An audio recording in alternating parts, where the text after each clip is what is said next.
Welcome to మన ఇంటి రుచులు. ఈరోజు మనం బెల్లం తాలికలు చేసుకుందాం. దానికి కావాల్సిన పదార్థాలు బియ్యం రవ్వ, పంచదార, కొంచెం బెల్లం, యాలకుల పొడి.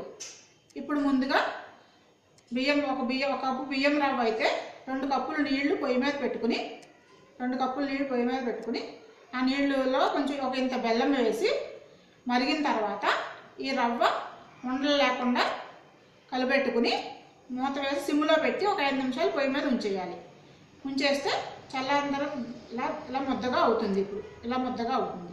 ఇప్పుడు వీటిని ఇలా చిన్న ఉండల కింద చేసుకుని ఇలాగా చిన్న ఉండలు చేసుకుని ఉంచుకోవాలి.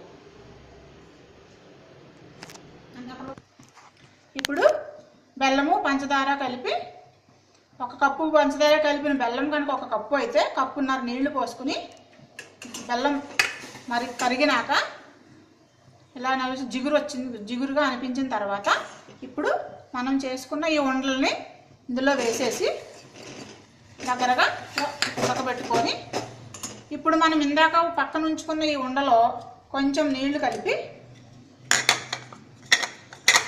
ఈ పిండిని నీళ్ళల్లో ఇలా కలిపి ఇప్పుడు నీళ్ళల్లో కలుపుకుని ఈ గొజ్జుని ఇందులో పోసుకొని ఇలా దగ్గరగా అయ్యేదాకా ఉడకబెట్టుకోవాలి. ఇది దగ్గరగా అయ్యేదాకా ఉడకబెట్టుకొని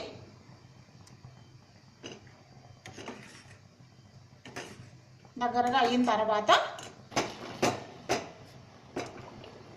ఇలా దగ్గరగా గొజ్జులాగా దగ్గరగా ఉడికిన తర్వాత ఒక 5 నిమిషాల నుంచి యాలకుల పొడి వేసుకొని యాలకుల పొడి వేసి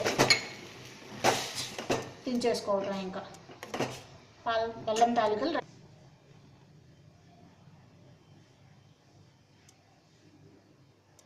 ఇప్పుడు తీయని బెల్లం తాలికలు రెడీ.